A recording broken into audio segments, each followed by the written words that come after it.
Welcome back to Visual Anthology Book Fair Module Training. In this last chapter, we just want to review a few extra details, extra tools that can help you go through and use the module to its most effectiveness, and also do a couple of reminders as well.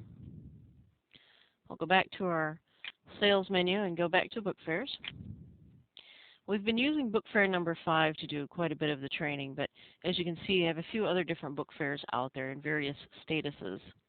One thing that I wanted to remind you about was the fact that when you're dealing with a book fair and you're coming back home, often you're trying to deal with scanning in or marking the items coming back from an event. This is that preferred method or the standard method I mentioned earlier. Again, when you're coming back home and you plan on scanning in the items that are being returned to help you calculate what should have been sold, remember that you want to go to the Details tab of the Open Book Fair, and you want to select a couple of options. The first option is to go to Actions, choose Update Returned, immediately go back to Actions, choose Sold All, say Yes, and then finally choose Turn on Scan Mode. Now you're in a mode of Return Update and Scan Mode at the same time, and everything has been assumed to have been sold out, but that as you start scanning in those items that were physically brought back to the store, they will start getting marked as at least one copy returned for every copy scanned. Again, that's the preferred and encouraged method. That's the best method for really most any situation. There are some different options as well, and I'd like to very briefly touch on them here. Let me just save my changes, and I'll actually go out to a different book fair.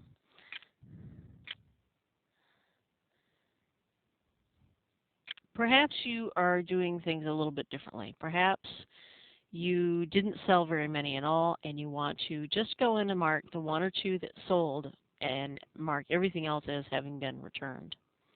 Again, you're on your Open Book Fair at this point. Go to Actions, and you can choose to do Return All and say Yes. At this point, you could go through and pick the specific item that you didn't get everything back for. So in the case of this title, I had sent 5 out, and at this point, for the most part, I had thought 5 should be coming back, but I discovered there was a shortage. I didn't get all 5 copies back. Perhaps I only got 3 copies back.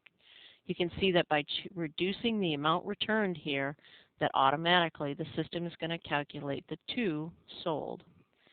Click on the Enter Line button, and now you'll start to see an extended amount show up, because that means here's the extended amount here, and here's the grand total over here.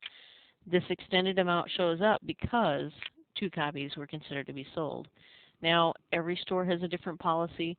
Some stores have a policy that whoever hosted the event, if they didn't return all the books, they're liable for the shortages. Some stores have a policy that they'll share the expense, and some stores just absorb the expense themselves. Whatever method you choose for your store is fine, but you need to know that in the book fair, your goal here is to not only mark the dollar amount, but to also get to your on-hand to change. So even if you're going to absorb the cost of the 2 copies that didn't come back, you still need to be able to say that you're too short as far as the on-hand goes. So this will handle both situations. It allows you to deal with the money side, at least have a record of shortages in case there's a taxable issue that you can handle there. But in particular is the idea that we need to reduce that on-hand by at least 2. Of course, don't forget to save your changes. There are many other options in this Actions menu. I'd like to go over that a little bit with you. So when you're in the Book Fair module and you click on Actions, you'll see lots of different options here. You'll notice some have hotkey entries to the right that match buttons that are already at the bottom of the screen, such as F11 Print. Some functions, however, do not have hotkeys. That's because we found some stores are not comfortable with those buttons or those options being immediately visible to their clerks. They want the managers to be able to only get to those kinds of options. So some things like void book fair, we do hide up in the actions menu because we don't want them accidentally used at the inappropriate time. A few other ones such as print labels, and then a few other options too. Clone is a very useful option that is something that will give you the ability to look at, say, last season's book fair. And especially in the case of maybe sending the typical similar list of titles, the same items, back to the same event again the next season or maybe to a different event, you can copy or duplicate or clone these book fair records. And you can do it at a couple different levels as well. Let's say you're working on a series of book fairs that are going to be for 3 or 4 different schools at roughly the same time of month with all the same items. Maybe a few additional items here and there that are different, but overall the entire list is the same. Well, in that case, you would select the book fair that you had created as sort of your master draft. In this case, we'll pick number 9. There's just a couple of titles on here. But at this point, and notice some of them I've not put in the quantity that's being sent just yet, because apparently I'm not sure what those numbers are just yet. But once you've got the draft book fair that you want, you can say actions, and you can say clone. And it's going to ask you a very important question here at this point. It's going to ask you, do you want to clone using the quantities that are in the send column or the quantities that are in the return column? I'll get into that one a little bit more later, but we can see right here, just use the amounts that are in the send.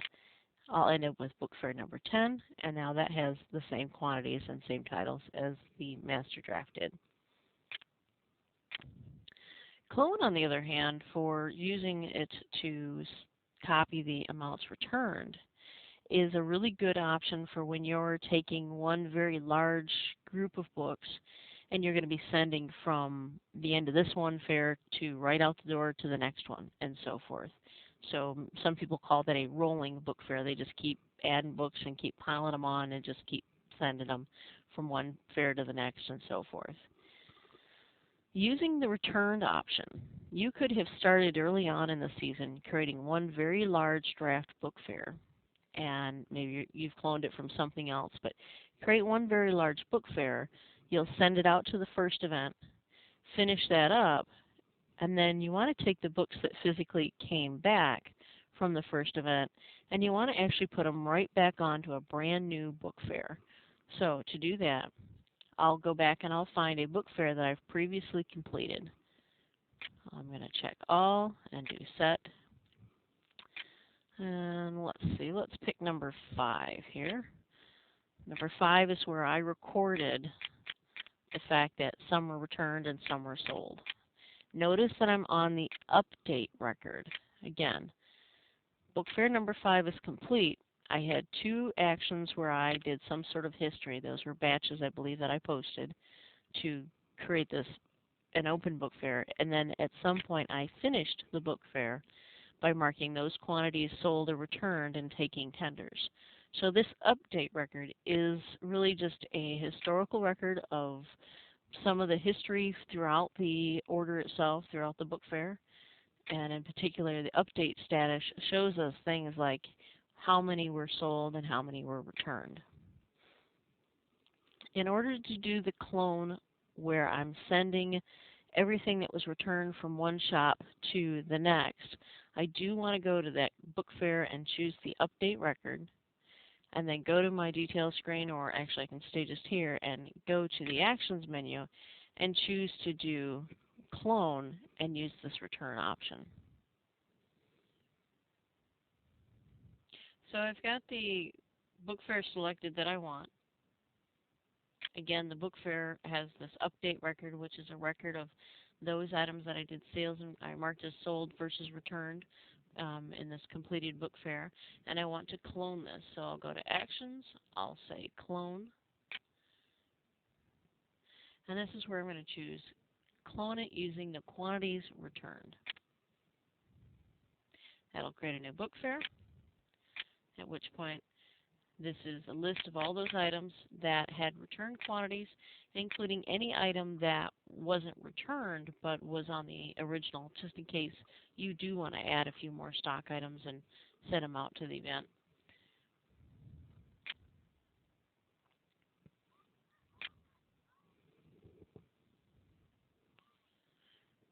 The very last option is the Send to PO.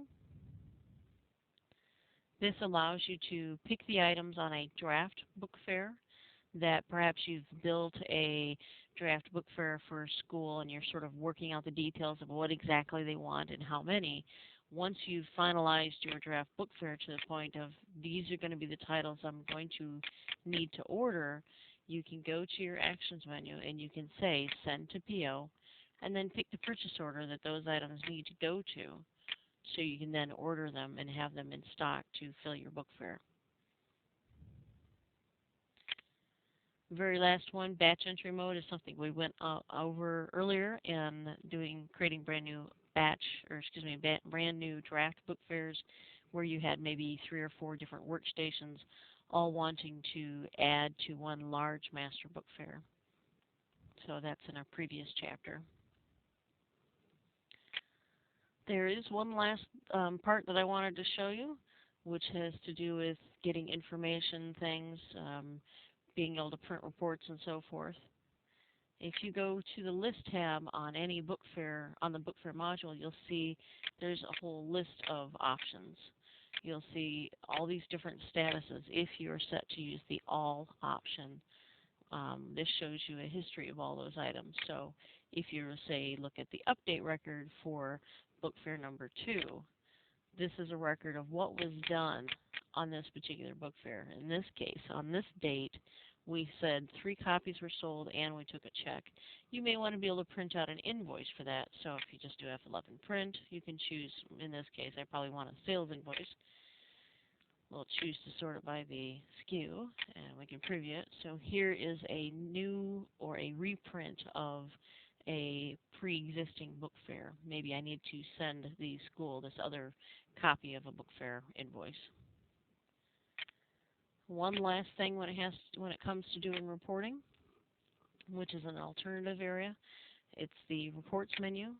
If you wanted to get a historical sales report of what items were marked as sold during any given time only for the book fairs, you can do the sales history report, where you can choose your date range, but you can also say that instead of the source being cash register and book fair and customer orders, you can say the source should only be book fair type transactions. So set your date range, set the source to be book fair. Maybe you want to do some certain kind of sorting and grouping. So in this case, I'll change it a little bit. Maybe I wanted to run my report by date first and then by department. And I wanted subtotals for each date and maybe subtotals for each department. And I could go so far as doing a new page for every time the date changed. Maybe I was doing the entire month's worth of sales for the Book Fair module. So at this point, once I've set my date range, in fact, let me go back a little further just so I can get some data. I'll go ahead and print. Oh, not far enough. So let's try a couple more, and I'll try with today's date. And let's preview that report. So here is a listing by date, by department, all those items that were sold at those series of book fairs that were done in this date range. That should do it when it comes to the Book Fair module. There is more information available in the help system. If you do have questions on something that wasn't covered in these videos, please email support@anthology.com. They'll be happy to help you. You can also call 800-819-0095. And again, this was done using version 5.16.058.